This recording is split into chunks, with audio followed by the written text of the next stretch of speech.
All right. Good morning, everyone. Thank you all so much for being here. I am so excited to have all of you with us today as we kick off our third day in a row of our series focused on supporting creative nonprofits. Um, Welcome to this series presented by Arts Alliance Illinois and our help desk. This program is supported by the Illinois Department of Commerce and Economic Opportunity, which is focused on a lot of different ways of trying to help support the creative sector in Illinois to survive and thrive. And you can check out past recordings from this series as well as other recordings of webinars that the Help Desk has put on throughout this summer and spring to support creative businesses and nonprofits on the Arts Alliance YouTube page. Before we get started, I want to just go over a few housekeeping items. We do have ASL interpretation today. So if for some reason you're not able to see our wonderful interpreters, who should be spotlit to the side of your screen, please use the three dots in the upper right-hand corner of their Zoom screen to go ahead and pin them to your view as needed. We really want to encourage you all to use the chat today. Keep introducing yourselves if you have not already to the fellow creatives who are here. We'd love to know where you're located, where you're tuning in from, your name, your pronouns, if you'd like to share them in your art practice. For today's program, we have some incredible experts from BDO here to go over some really important topics about creative nonprofits' financial health and well-being, reporting practices, key performance indicators for nonprofits. We're going to go over just a lot of key tools about financial management and some of these things that we maybe don't think about often, but are really key to making sure your creative nonprofit can thrive and expand. We will also have some time at the end for Q&A. So make sure to use your questions, save your questions for the end, but also, we want to hear your reactions and your thoughts throughout. So again, feel free to use that chat. Before we launch into the content today, which I know you all came here for, I do just want to give you all an overview of Arts Alliance Illinois, in case this is your first program with us.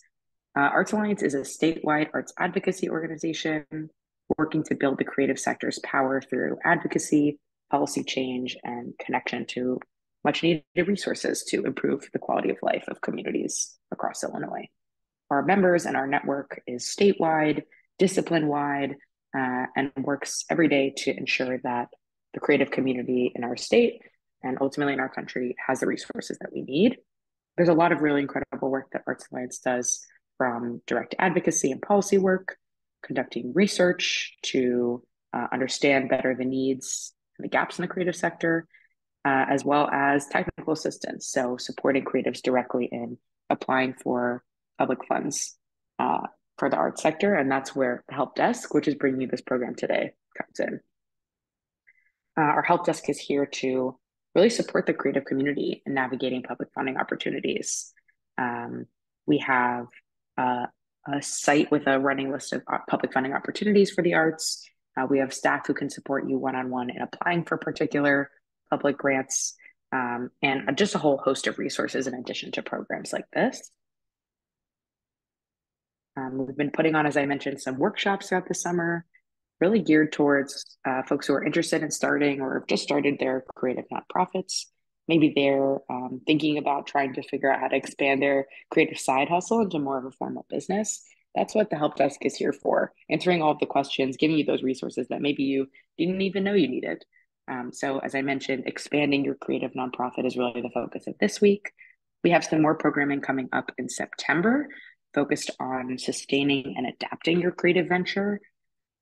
So stay tuned for that. And also some exciting programs coming up scattered throughout the next couple of months, including one next Wednesday I just want to plug. It's all about imbuing equity in our practices as arts organizations. Really important conversation. So I hope to see all of you at that one. We know that creatives in downstate Illinois on the south and west sides of Chicago face disproportionate barriers to accessing the resources that they need.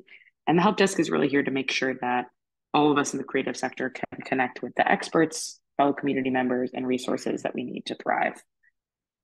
Having said all that, I'm really excited to introduce you to our wonderful panelists today. just a reminder again that we want to hear from you in the chat. We want to know what are the questions that you're, bringing to this, and that this session as well will be recorded. So I hope you have your notebooks out and are, taking notes, but no need to memorize or write everything down. These sessions will be available on the Arts Alliance YouTube page uh, a couple days after the session. So thank you again for being here today. I'm going to pass it over to our wonderful speakers at BDO to get us going. Radhika, take it away. Thank you so much, Jess. Hi, everyone. Good morning. We are so excited to be here with you today. Jess, I'll just need you to stop sharing your screen so I can share my slides. Thank you. So I am joined by my wonderful colleague, Melissa. We'll introduce ourselves in just a moment to talk about two interrelated but a little bit of different topics in financial management.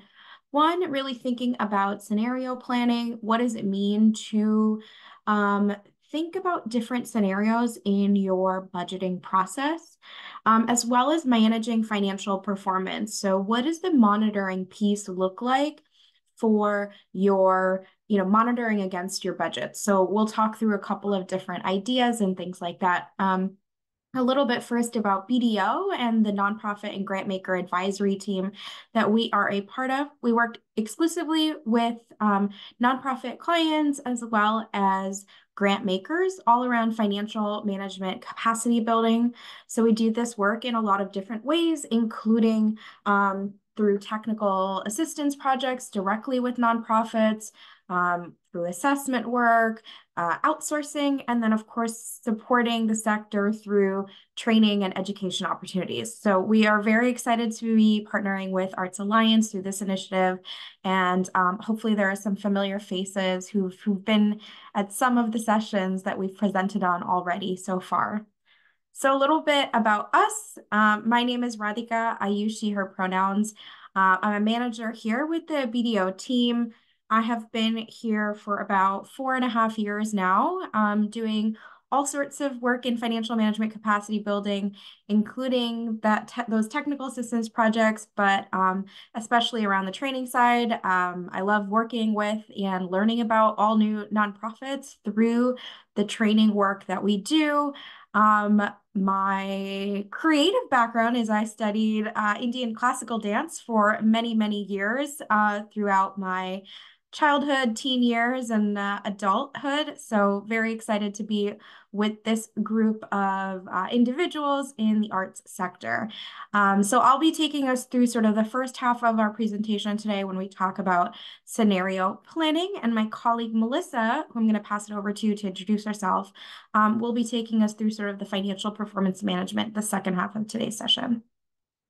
Great. Thanks, Radhika. Hi, everyone. It's so nice to be with you today. My name is Melissa Cameron. I use she, her pronouns, and I am an experienced manager in on our nonprofit and grant maker advisory team. Like Radhika, I've been here for about 4.5 years, and I really love and cherish the work that we do with all of the nonprofits. My background is actually in theater. I worked for about 15 or 20 years, depending on when you start in theater management. I also have my master's in performance studies, so I was a creative for quite some time, looking to transform the world through practice. So really looking forward to this conversation and joining you all today. Thanks, Melissa. So we're excited to be here with you. We hope that this is an engaging session, and of course, keep the chat open or the question open throughout the session. If you have any questions, comments, feel free to put them into those forums. As they come up, we're going to be stopping for question breaks, and we'll also just keep an eye on the chat as it comes through if there's anything that we can answer in the moment. But before we get right into the content, we just have a quick poll to better understand, who's joining us today in this Zoom meeting room. And so Jess is going to put up a poll for us. 2 questions. What is it that's bringing you here today, right? Are you thinking about starting a nonprofit and you're just doing a little bit of initial research, or you recently joined or founded a nonprofit and just want some training? You're not new, but you're always down to some learning, or just anything else. And if you do click anything else, would love to hear in the chat what you're thinking. And then the second question is just what's your primary role at your organization if you are at a nonprofit already? We know that likely you are wearing many, many hats. You may be the executive director and the program lead and the finance lead. If you had to pick one primary role, what would that be? So I'll give a moment for everyone to answer those two questions. And I'll ask Jess if you wouldn't mind stopping the poll and then sharing the answers. All right, we've got a good mix here today with most people who are not necessarily new to nonprofits, but always want a little bit more training, but a couple who are completely new. We hope this content really resonates with both groups of people, a little bit of new stuff, a little bit of learning and growing your nonprofit. And we have quite a lot of EDs and executive directors and a mix of other roles. So if we're going through the content and anything really resonates with you in relation to your role, please feel free to drop those into the chat. We find trainings are often a great place to just learn from each other, not just from the presenters. So please definitely take advantage of the learning community that we have here today. All right. So we're going to start with talking about scenario planning. So first topic for today. But you can't really start with talking about scenario planning until you start with just in general, what is financial planning? If you have attended, one of our trainings in June or one earlier this week, you may have already seen a little bit of this framework. But at an overview level, financial planning is a process to define how an organization's strategy will be funded. And, really, how will it be operationalized? We want our financial processes to be inclusive, team-based, in order to really take advantage of all of the perspectives in your organization. So how can we start to think about financial planning as something that's not just done by the executive director of an organization or just the finance person at an organization? How are we leveraging all of the different information that our team has?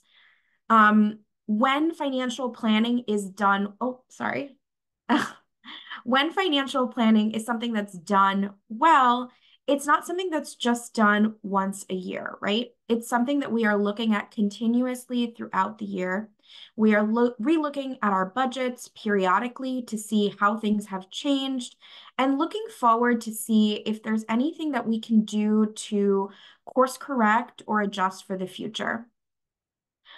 Planning is really something that's focused on the future, but we always want to keep in mind what's happening right now and really contextualize our planning. And to start the process of financial planning, we want to set some guiding principles, which will really help us in our planning and how we make decisions. These may vary by organization, by your values, but some of these planning processes may include, how to embed or think about financial sustainability or financial resilience, or prioritizing DEI work, equity really as a focus of so much of our creative work. Are there any particular guiding principles that you may specifically be thinking about when you engage in financial planning and in scenario planning? So for example, during the pandemic, during COVID, we had a lot of clients who were really really grappling with this idea of prioritizing staff, right? And ensuring that despite whatever circumstances came around in COVID, that they wouldn't cut staff during the process. So really important when you're engaging in sort of financial planning and scenario planning, setting that intention or setting those guiding principles that will really help you to further your plans and provide a bit of a framework as you engage in that process. So then the budget then becomes the documentation or the outcome of that financial planning process.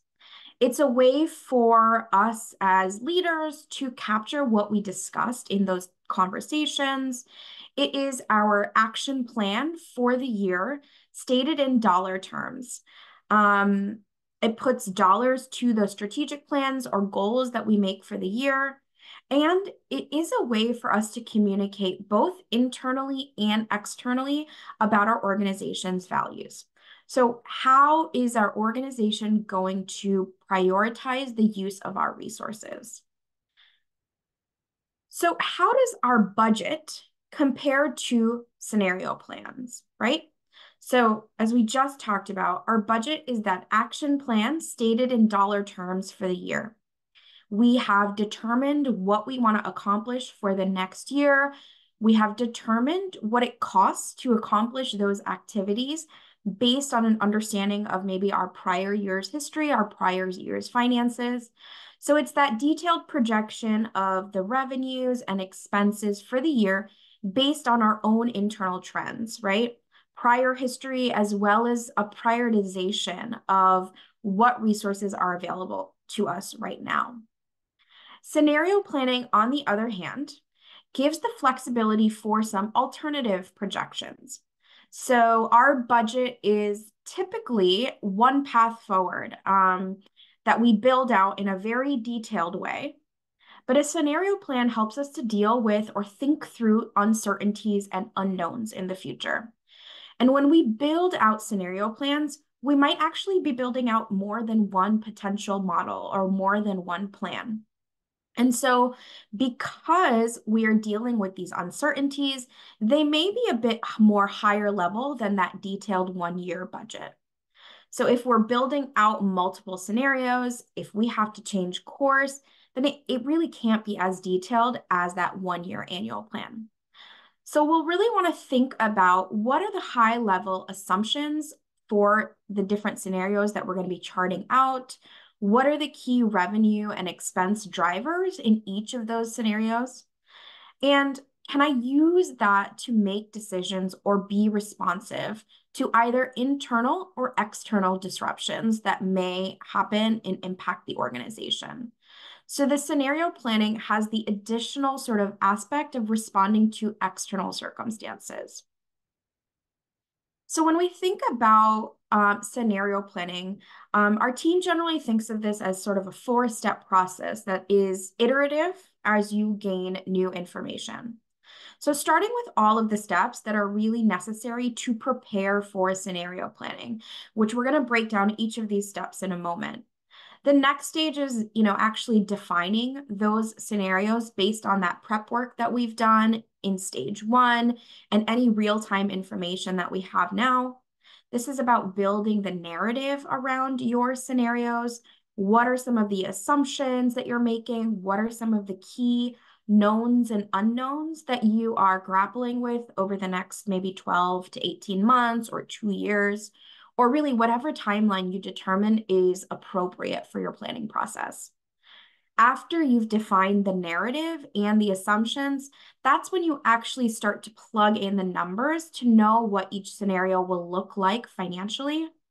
And then that last step is defining how you may operationalize a particular scenario, how you make decisions as some of those unknown assumptions become known. So breaking down that first step of preparing for scenario planning. This is all about gathering the relevant data, the right people, and the information that we need. What's our organization's financial position? This piece of preparing focuses on understanding your organization's balance sheet. During our normal annual budgeting process, you may focus more on your sort of income statement, right? Thinking about what expenses were made, what revenue came in during the prior year. But that balance sheet or the statement of financial position is a snapshot in time showing the cumulative results of our organization's financial activity since its inception. So this is why we're looking at it for scenario planning, because it's cumulative and because it can help us to understand what is our organization's liquidity. So your balance sheet is the source of sort of those key financial health indicators, including liquidity, debt, your reserve balance, things like that. It gives us that sort of starting place or baseline for thinking about a way forward for our organization. How much financial flexibility do we have as an organization? What are my net assets telling me? Do I have restrictions on those net assets? And if so, does that mean we actually have less flexibility to deal with some of those uncertainties that may come up? So as we start weighing our options for the future, understanding that financial flexibility is a really key part of scenario planning. Then, as we already mentioned before, you'll want to define the team that is involved in the process and establish what those guiding questions or guiding principles will be. So thinking through what's the right set of leaders that is inclusive of cross-functional positions. This may look different based on your organization size and the staff that you have available, but really we recommend bringing in someone who can represent both the executive function, the finance function, program function, maybe HR and development. And the reason for this is to get that full picture and scope of the organization to see the full possibilities from all angles. This may be also where you bring in your board so you can understand the board's perspective as well for future planning. Similar to any kind of financial planning, though, that we do at our organization, scenario planning should not just fall on one person. This is really a place to bring stakeholders together to understand priorities and values to guide the discussions moving forward. You're going to want to document the context. What are the key knowns and unknowns that we're operating within? What information do we have currently? What uncertainties do we have to plan around? Are there key opportunities or threats that we're facing as an organization currently? Thinking about this year in particular, is an election year. And that can really, really impact the external circumstances that we're dealing with from working with organizations that do work in advocacy. This is one of the most uncertain years. Every 4 years kind of comes around. So for them, planning and understanding the implications of what may happen after an election is something that they're often thinking about. For you, it might be some other big uncertainties that you need to plan around. And finally, really outlining the organization's capabilities. What are we good at? Where is there room for growth and improvement? So once we've really gotten that overview, the preparation for scenario planning, the second step is around actually defining the scenarios that we're going to plan for. And there are a couple of key questions that you may want to ask yourself as you define the scenarios. So one, we've talked about most of these already, but really, what are the external circumstances connected to sort of defining that context that we're working within? What are the potential impacts to our programs related to our programming? How might changes in our programming actually impact our operations and or our workforce? I'm going to bring up probably COVID as a good example of scenario planning because it really encompasses the broad scope of scenario planning. But lots of organizations became fully virtual during the pandemic, or staff started working from home. So did your team, if you did do that, did your team have the resources that they needed to complete their work from home? And once we have a better idea of what is that impact on our programs, our operations, and our workforce, we'll be able to get that better picture of what our financial health may look like. So this is the framework that we're going to use to really think through and define our different scenarios. We suggest that when you're engaging in scenario planning, organizations really focus on a maximum of 3 high-level scenarios. Maybe a best, moderate, or worst case scenario. Or if you prefer a different sort of framing, what's the most innovative scenario you'll find yourself in? What's the most likely scenario? Or what's that plan B option? All of these should really be determined around a clearly defined time frame. It could be a year, it could be 18 months, it could be 2 years. Here, you're really going to map out what our organization may look like under each of these scenario options. Here, we aren't necessarily choosing the scenario that we are going to follow, but you're going to try to want to understand what is our financial situation in each of these different possibilities.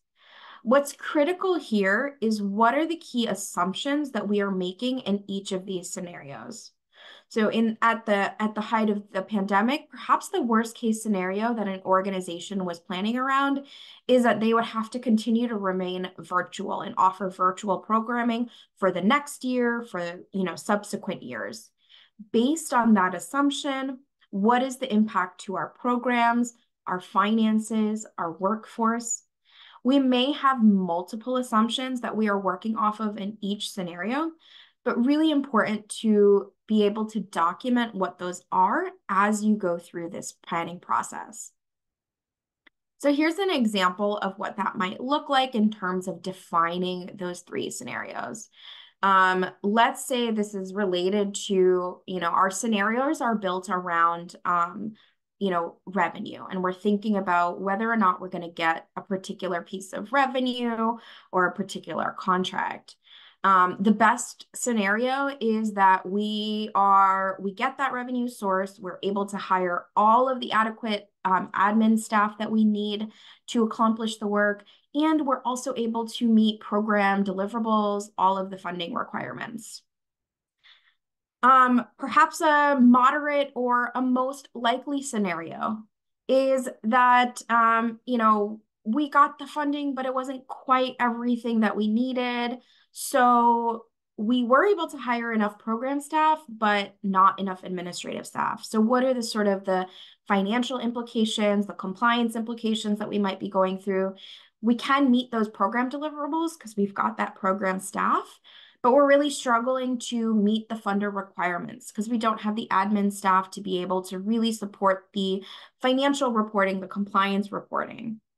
And then what happens in that worst case scenario? We don't get the full funding, and what ends up happening is we're not able to hire adequate team members across both program and finance. And that leads to delays in our programming deliverables, and in contract spend down, which of course has implications on the admin side. So really thinking through, what is the big assumption that we're making in this particular scenario? It's around revenue, and that's what we've built our scenarios around. But what are the big assumptions that you are making for your future? And how does that fit into this framework of what's the best possibility and what's our worst case that we would need to plan around? And what does that mean? And how does that trickle down not only to our programming, but to the financial health and sustainability of the organization? So once you've really defined those assumptions or the narrative around the three scenarios, that's when you're actually going to run the numbers, right? Often what we see organizations and individuals do is you start immediately with the numbers without documenting the context. But we really think the bulk of the work should take place when you're thinking about the narrative of the scenarios.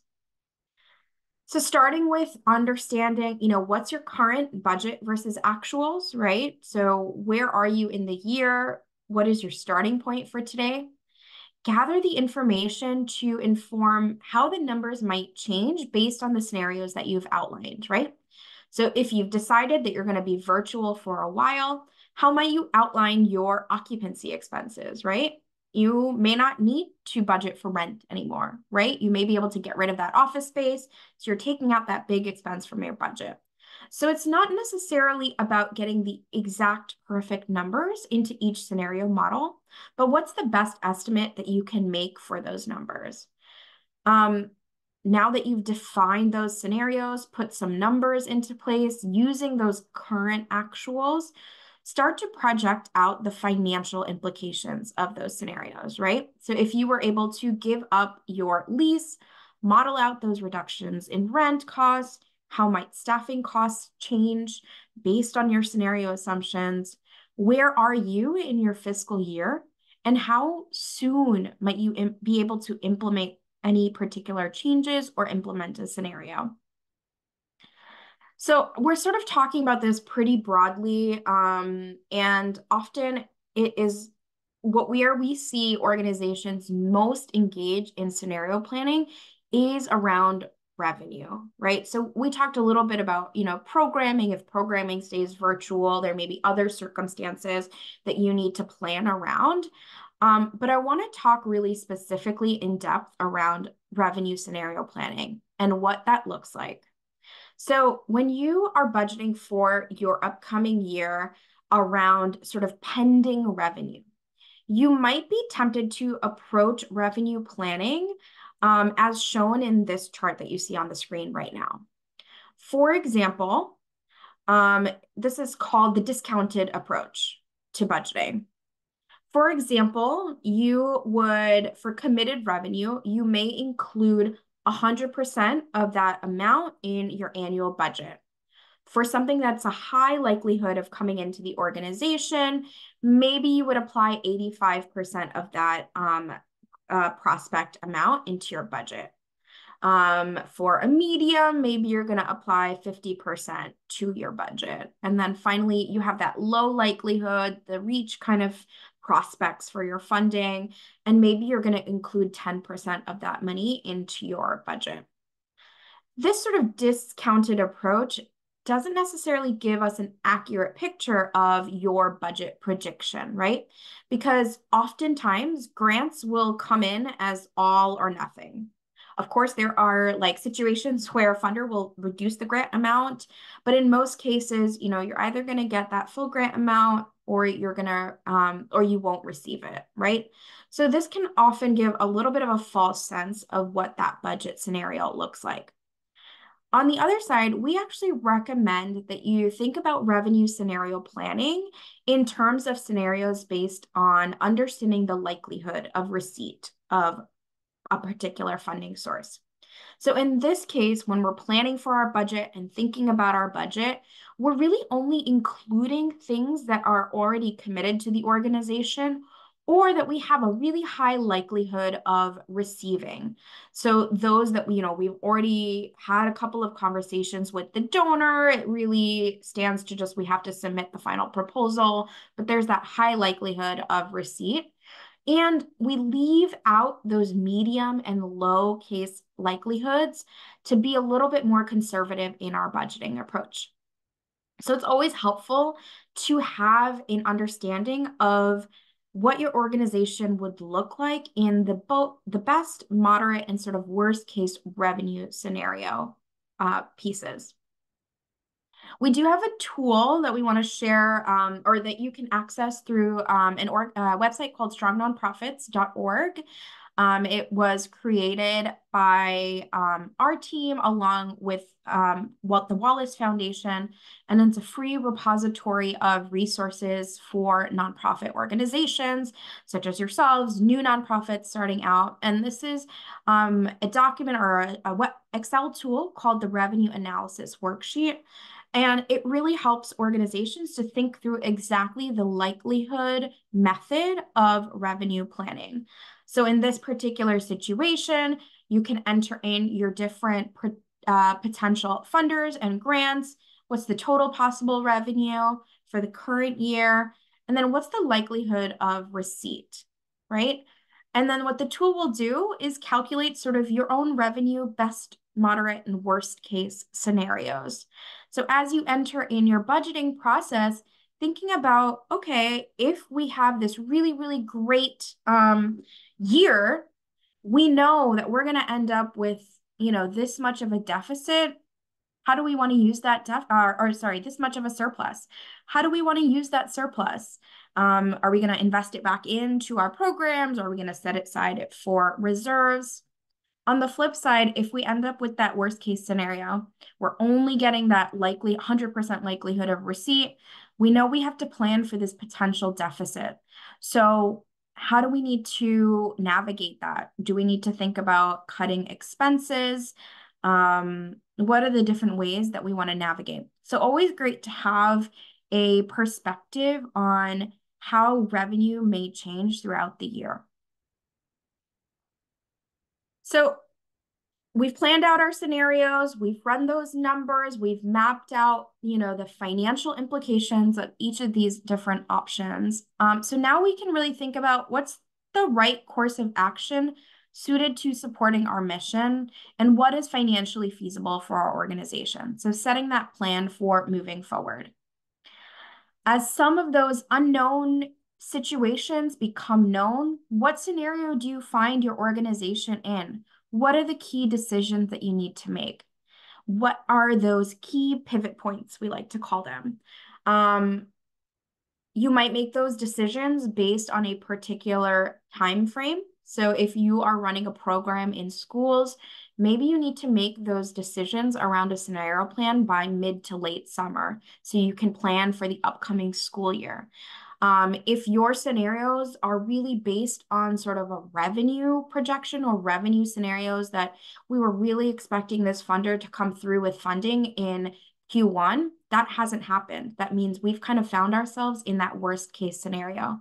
So as you think about your assumptions, really want to attach a time frame to those assumptions of if we don't have that information we need, if that uncertainty doesn't become certain, what is the different sort of course of action that we need to take place? So this is a place where maybe you're going to invite your board or your finance committee to be a part of. You maybe don't include them in those detailed conversations of the numbers and defining scenarios, but as you make a decision to move forward in a particular situation, you'll want to think about how to bring in those key stakeholders at the organization. Really thinking through how will you monitor the scenarios, what sort of communication is in place, both internally and externally at the organization. And I'll include in here as well that your staff is going to want to hear from you about what is the financial situation, what are the plans that we're making as an organization. And then the other piece is thinking about cash flow planning. And we'll get into that towards sort of a little bit later, but Melissa is really going to talk a lot more about the monitoring piece and how you might be able to monitor those scenario plans. So this was a very, very quick overview of how you might engage in scenario planning at your organization, really thinking through what are the different steps. Again, this was just a really quick overview, but hope it gave you a little taste of how you might engage in some of the daunting tasks of thinking about assumptions and uncertainties. Unfortunately, we're always going to have to navigate uncertainties. We may be able to do as much as we can internally to define our programming, our goals, but as nonprofit organizations or as creatives, we're really operating in the public sphere. So important to think about how do we engage in scenario planning and engage with those external circumstances that might be impacting our organization and our way forward. So I will pause there, and if there are any questions that anyone had about this particular piece of the presentation, would love to hear them. Otherwise, I will hand it over to Melissa to talk us through managing financial performance. And feel free to put those questions into the Q&A box or into the chat.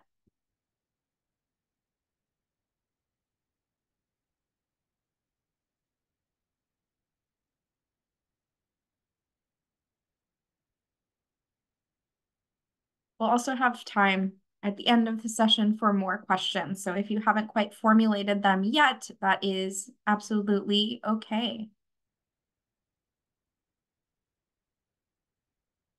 All right.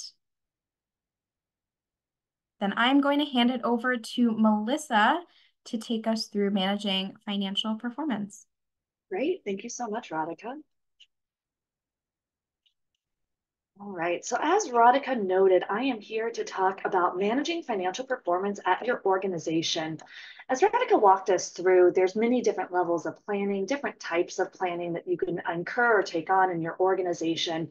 And as you think about the plans that you make, eventually you need to operationalize those plans and start to assess and interpret your progress to date against those plans. And that's really what the managing financial performance part of your financial operations is about. This is actually one of my favorite topic areas. I will say, as I noted at the top, I came from a creative space. I worked in theater for many, many years. I had no idea that I had a penchant and really a passion for numbers until I began to be involved in a really team-based financial performance monitoring process. And so I think it's a really exciting opportunity to bring folks into the conversation about how your organization is safeguarding your resources, how they are being used, and ultimately how to make decisions to best move your mission forward. So what is financial performance monitoring and management? Performance management is really a cycle, as so many things are in your financial operations. We'll start this cycle over here in this top right corner, where we first want to define what it is that we want to be working against. That definition in the financial world is really going to come likely from your annual budget. However, it could also be at the program budget level, or all the way up to thinking about those scenario plans or multi-year plans that you put in place. Whatever it is, whatever that timeline is, you want clarity around that initial kind of budget that is starting, that you are beginning to operationalize as you go through your day-to-day. Once you've defined the intended impact that you hope to have and the financial results that you are anticipating, you'll then want to implement processes to execute on those plans. How do you actually run the programs? How do you process your receipts? It's that more operational component. And then performance management necessitates that you monitor and track trends against metrics over time. So you have a regular and consistent process for observing the data as it occurs in real time, and then eventually a touch point in which you can evaluate and establish those mechanisms for understanding what is working for your organization and what isn't. That evaluation stage is really an opportunity for you as a team to take a step back and assess where you are at a given moment, and then course correct, recalibrate as needed, which may ultimately lead you back to this refinement area. And refining is just taking those plans, it's including and updating them based on the appropriate data that's available in a given time period, refining them, and then ultimately defining where you want to head next. Sometimes we like to joke that you never stop planning. And I think that's absolutely true, because you should always be monitoring. And by necessity, monitoring just leads to more planning that you then continue to monitor over time. But what does this look like from a practical perspective? So we've already noted that financial management is really a team sport. We like to see a diversity of voices that are brought into the room in order to understand your financial performance, as well as to understand if you are appropriately resourcing your mission, vision, and values. And so when we think about financial management, oftentimes it's led by a finance staff member or members. It's someone who's really the champion of your financial management at the organization. But you also want to think about the other perspectives that should be brought into that conversation. So for instance, an executive director or CEO, they'll be able to provide the appropriate levels of strategy. What is the vision for the organization in the short, mid, and long-term futures? You'll want to think about human resources. Maybe it's a director or someone who just wears that hat occasionally, but really someone who is thinking about the people side. What are potential shifts that you may have in your staffing structure? What are various drivers, expense drivers that might be kind of coming down the pipe based on, let's say your benefits are about to really increase substantially. What does that mean? You'll also want to think about the role that your board can have. So maybe a board treasurer, your finance committee, board chair. But these are folks who are, again, bringing that perspective of long-term sustainability and able to provide that more strategic guidance and oversight, which will then inform the decisions you make. That development director is likely going to be the person who has their eye most closely on your generating revenue generation. So how are you funding the activities that you have in place? What grants are available to you to help support you? And what does your revenue model really look like? And then also we need to think about our program and department managers. So these are the folks who are likely going to be spending the money. They have the best sense as to what expenses are kind of forthcoming, which ones might be variable or controllable. And especially in the arts, we often see that program managers may have responsibility for some amount of earned revenue generation. So who's overseeing your ticket sales, your box office revenue, whatever that looks like. And understanding that organizations of all sizes need to engage in performance management, you do not necessarily need one person in each of these roles to form the perfect 6-person financial management team. Instead, you really want to think about having the right voices in the room to wear these different hats and provide the perspective that's most relevant to each of these areas. So as you bring these folks together, it is really imperative that you provide appropriate reports, which include the easy to access data that they need in order to inform decision making. So financial reports are really the outcome of your performance management process, and they're also a key driver of that process. As such, you really want to make sure that your financial reports are addressing the needs of your senior management, your board, department, or program managers. Do your reports actually address the questions that they are holding near and dear? And do you have the appropriate data structure to respond to those requests? You always want to format your financial reports in a user-friendly way. Nothing is more divisive than financial management. And for some folks, they look at numbers and it's simply that, it's a wall of numbers, it's difficult to interpret. And so what is the appropriate amount of customization or formatting that you can provide to make it really easy to access information and therefore kind of enhance the the equity in your financial management process? You really want to be creating reports that are reviewed and discussed with regularity and consistency. You never want data for data's sake. You never want reports for report's sake. So if you find yourself emailing out reports and then being frustrated that no one's really observing those, I might ask the question, where's the discussion happening? Have you carved out space in your busy schedules to actually come together as a team and discuss and review and interpret what the information provided in those reports? And then lastly, which I've certainly already lifted up, but I will say it 1,000 more times in the next half hour, reporting should always be used to inform decision making. This is, again, not data for data's sake. It's about driving the success of your organization forward and achieving your mission. And so what are those key reports that you should be thinking about providing? We like to break it up into 2 different types of reports. Those internal reports, which are likely being pulled from your internal financial management system, your accounting software. For those of you who are very early stage, that may be no more sophisticated than an Excel file right now. But for some folks, I'm sure that looks like QuickBooks Online. And certainly for larger, more established organizations, there's a slew of accounting suites available. But those internal reports are really going to be highly structured based on your internal chart of accounts. And when you pull those, you should be thinking about sharing those both with board and management on a regular basis. So I would recommend that you share out your budget to actual, both in terms of revenue and expense. So what have you spent versus where you thought you would have spent at this point in time, and how do you make decisions moving forward? As Radhika noted, that balance sheet is so critically important. That statement of financial position, it really allows you to understand what are all the resources and debt that we've accrued up to this point in time, and what level of flexibility are we provided according to the liquidity levels that we have available. You'll also want to think about that statement of activity. So how have you, what amount of revenue has been generated or expenses expended in the last month, in the last quarter? And again, does that match your expectations? Cash flow is critically important, especially for so many in the arts. It can be really difficult with our business model to sort of have the appropriate expense and the revenue come in at the same time. So how do you start to have that forward-looking lens in terms of reporting? And then a management narrative is often a report that is left off the list for organizations, but it's really helpful when you think about making the information user-friendly and accessible. Management narratives are really an accompanying text, which lift up trends that you as a leadership team have already identified, maybe trends you want the board to be aware of or staff. It's also an opportunity just to point out kind of why or add contextual information to your reports that may not be available with just the data alone.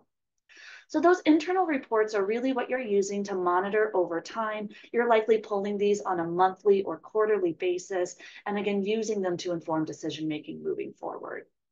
These vary, but also lead into your external reports, which happen annually. These will be a little bit more of a backward-looking reporting package, but also critically important for understanding your financial performance. And that might look either like an independent audit or an IRS Form 990, depending on your organization's budget size. I will say one of the largest hurdles that we see organizations face is they really want budgets that are clear, that align with their goals, that are answering the questions that their staff has, and yet they don't have the data structure in place to actually easily manage and pull those reports with regularity and consistency. So as you think about reporting as kind of the end goal, consider which processes you need to implement at your organization from an operational perspective to make that possible. So for instance, can you set up your financial management systems to work with your business model? Does your chart of accounts align with the actual expenses that you incur from the natural expense categories? Do you have a class structure in place so that you can have a programmatic view? And does that match the programs that are actually core to your business? You may think about how you might align your data sets across disparate systems, especially if you have, again, like a ticketing system or a fundraising system. Is there a crosswalk between that data with your accounting system so that you're easily able to reconcile and manipulate the data to answer the questions you have? You'll also want to think about incorporating regular staff training so that staff know how to code their expenses and revenue so that the data being entered is clean and consistent. And then to institute a very clear monthly close process, which ensures that reports can be pulled by a given point so that decisions can occur and you can move forward with the really critical work that you do. And so as we think about reporting, I've definitely already noted some that you can pull from your accounting system. But one report, which we like to think of as a 2.0, is that of a dashboard. And a dashboard is a visual representation of that same financial data that you're already providing in your accounting system-based reports. So dashboards, as I said, they're visual interpretations, but they really allow a little bit more of a user-friendly approach to the financial information, and oftentimes can feel more digestible to a wider audience. So we have an example of a dashboard here. Likely, unless you have a very robust accounting system, a dashboard will be something that you're creating in Excel and using your accounting information to inform how it's structured. When we think about dashboards as a performance management tool, we really like to emphasize that they are a helpful method for strategically investing in those key areas that need attention. So are you thinking about what those key performance indicators are? How are those driving your business model forward? And where are you investing resources in supporting them? And then, of course, dashboards will help you understand your organization's performance to better course correct. So it's more digestible in some ways, and therefore sometimes can help folks understand and see with clarity where the organization is headed. So that, again, you can course correct and recalibrate your plans in order to meet the ultimate objectives with the resources you have. And dashboards also really help focus the conversation. Dashboards, you never want to have more than maybe 5 or 6 key performance indicators or metrics that you're observing with regularity. And as such, it really means that you need to focus in on what those metrics are that are going to lead the organization forward strategically. So the very act of selecting your KPIs, key performance indicators, that very act is a strategic act. And then in doing so, you can monitor against those to inform that strategic decision making. And so what are some of those key performance indicators, those KPIs? They really exist in all facets of your organization. Of course, we're finance and operations consultants, so we believe in a number of financial health metrics, including that sort of thinking about how much liquidity do you have? What is your runway for cash? What are your operating results by program? But there are also KPIs that are really critical to the success of your organization that relate to things like IT or marketing. How are you effectively managing and monitoring your program and service delivery? And how and which KPIs you select are also a really great opportunity to uplift and uphold the values of your organization. One value that we often see and that we promote certainly is that of equity in an organization. So what might a KPI look like with more of that equity lens? Well, for instance, you might see that value embedded in, let's say, your human capital. So the way that your organization expresses its value of equity is by providing really great professional development resources and training up of your staff. Well, can you create a KPI which tracks and monitors the expenses associated with those professional development opportunities? Or perhaps there's a KPI that you can monitor over time that suggests how frequently those resources are being accessed and used, which might harken back to the overall capacity of your organization. So definitely encourage you as you're thinking about your strategic vision for the organization and you're thinking about how you want to use these metrics to drive forward, what values do you really want to place at the forefront that might inform what those KPIs are? And again, as I said, especially if you're just starting with dashboards, really want to encourage you to keep a strong and focused set of KPIs. Otherwise, it can become really cumbersome to manage and update and continually um, uh, uh, produce that data over time. And of course, we've got all of these reports, which are so great. Ideally, you are providing these reports so that team of folks will wear the many different hats required for team-based financial management. You'll do so maybe 2 to 3 days advance of the meeting in support of folks having the opportunity to read and digest, make meaning, and form their own questions and opinions. And then you'll actually want to set up financial decision-making meetings with regularity, again, recommending about monthly or quarterly, just depending on your capacity and needs. At that meeting, there will be a number of backward-looking reports that you'll take a look at. That will be those budget to actuals. What have we spent? Where are we at right now? You might include the rate of spending if you have government contracts or reimbursement-based contracts. Are you actually spending enough to spend down that full amount to really ensure that you get all the revenue possible? Is there a backwards looking point of conversation or discussion around the completion of activities as it relates to restricted grants? So how do we know when we can release that funding from restriction? So as a team, you'll discuss, okay, what has happened? Where are we at now? Then it's also really necessary to add this forward-looking component. So it's not just what have we done and where are we, it's where do we want to go and what challenges do we see on the horizon? One of the more common tools for assessing those challenges is the cash flow projection. Cash is obviously king, and it's really difficult to maintain sustainable operations with limited liquidity. So do you have the cash flow that you need in order to maintain operations over the next 6 to 18 months? What does your revenue projection and pipeline look? So again, bringing in that development or that program director who may have perspective on what revenue you're generating and if you feel as though you'll hit your budget targets for the year. And then is there any anticipated future spending or cost control measures that you should put in place? How are you thinking about expenses that are in the near term that you may or may not be able to afford based on your cash position? And do you want to make changes or adjustments? Or perhaps you saw a huge grant come through that you had no idea. Do you want to anticipate spending that may shift, knowing that you can now expand your programmatic activities thanks to that funding? So this is just a few examples of types of conversations that you'll have during those meetings. But we also really want to think about the types of data that we are using to inform our decision. Yes, financial management is a lot about the quantitative, but it's also about the qualitative, and we can't ignore that. So we have on the screen here a really great quote from Marshall Ganz, which I'll read for you all. And it is, when we consider responding to a challenge with purposeful action, we ask ourselves 2 questions. Why and how? Analytics helps answer the how question. How to use resources efficiently, detect opportunities, compare cost, and so on. But to answer the why question, why this matters, why we care, why we value one goal over the other, we turn to narrative. And this is absolutely true and really the crux of financial monitoring at your organization. You can bring in that quantitative data. You can have all of the kind of financial analysis that you want, but you really need to consider the why. How are those numbers aligned with your goals, aligned with your strategic vision, and overall helping to progress forward the work that you do in alignment with your mission, vision, and values. And when presenting that story, your financial story, either to your internal team, to an external audience, to a funder, whomever it may be, we do just have a couple of recommendations for strong financial storytelling.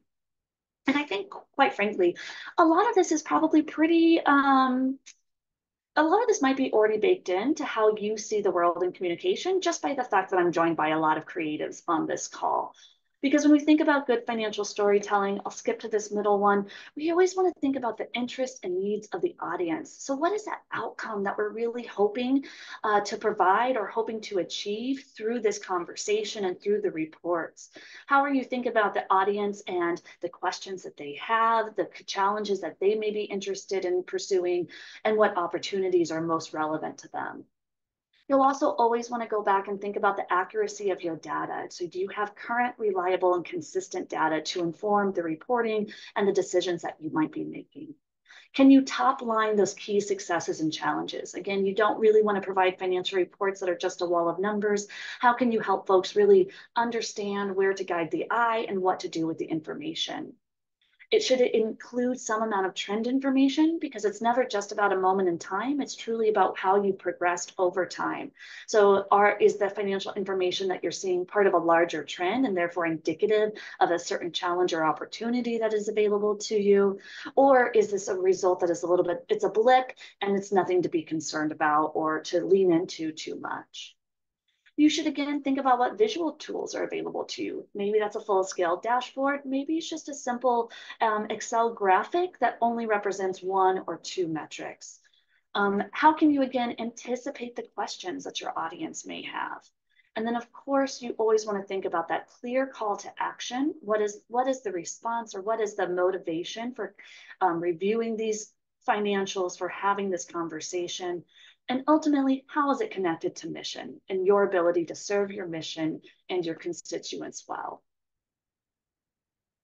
So that was yet again a very fast overview of the financial performance management process. But happy to hear if any questions are coming up for folks. Feel free to enter those into the chat or into the Q&A. While folks are doing that and giving it some thought, I do just want to share a couple of resources that will be made available to you as part of this deck. But again, strongnonprofits.org is a phenomenal website with just really a slew of tools, templates, articles, resources, a lot of really great free information that's available for you to help manage the financials at your organization. Additionally, I just want to lift up that on Strong Nonprofits, we have that revenue analysis tool that Radhika spoke to us about. We do also have a dashboard template if you were interested in getting started, which is a little bit of a red, yellow, green approach that might be helpful if you're thinking about how to implement your first dashboard. So I will pause there and stop sharing, but would really love to hear what questions are coming up for folks, either related to financial monitoring or scenario planning. I'm not sure if anything has come through the chat.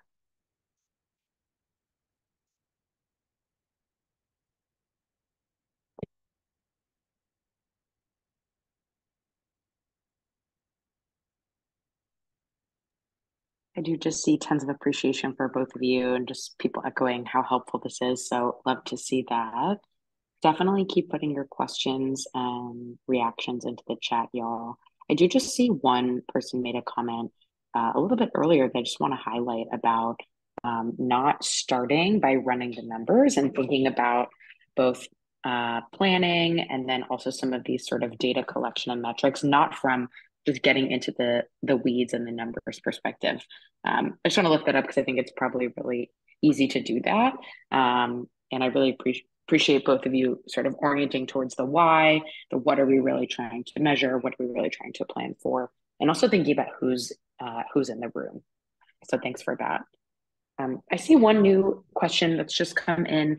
Julie is asking that, it sounds like this is a little bit of a planning question. What areas would you suggest for a pretty new, young nonprofit to focus on?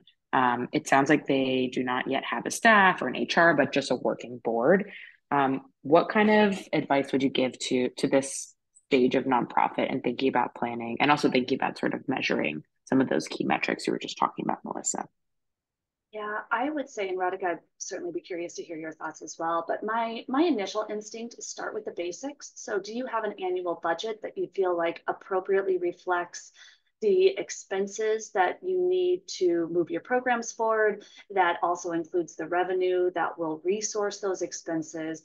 And then from a monitoring perspective, start easy with just what are those operating results over time. So are you kind of performing according to your budget, which is your plan, or are you going a little bit, to the left? I would also maybe say start by creating strong internal financial systems. You're at a really great inflection point where you can institute clear practices and clear structures that will help you as you grow and begin to, create new programmatic activities or, start to have a staff, things like that. And then also just being able to pull a balance sheet, I think is really, really important for that liquidity aspect. Radhika, would you add or amend anything? No, I think that's great. And really just, some of this that we talked about today, maybe you will feel a little bit like a 2.0 sort of place, right? I wouldn't immediately jump into creating a dashboard, for example, but really just the basics of like, what did we want to do this year and what did we actually do as sort of a place of just starting with the monitoring. But that planning piece really does need to come first. What are the organizational goals, and connecting it just to the comment you made around the narrative piece is exactly that. What do we want to accomplish? What are the goals that we have for our organization? And then think about what are the resources we need to accomplish that? Who are the right people we need? But it really starts with having that really clear vision and mission in mind, because that formed the basis of much of our not only financial like management practices, but really the rest of the organization. So really thinking thoughtfully, if you really only have that working board, a good place to start is just clearly defining those goals of the organization and starting with year one. Like, what would year one look like if we broke down some of those goals into bite-sized activities, for example? I also just want to plug strongnonprofits.org has a great program-based budget template, which if you don't have a budget or you're still really getting started with thinking about budgeting, definitely recommend going to Strong Nonprofits. Great resources on there. That was a great question.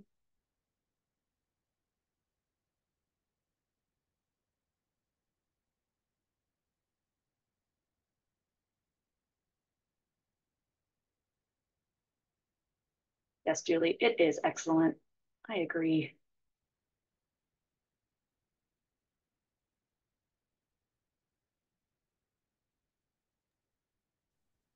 Well, folks, if we don't have any more questions today, I want to give you all a lot of appreciation for your attention. I want to just send a huge thank you to both of our presenters.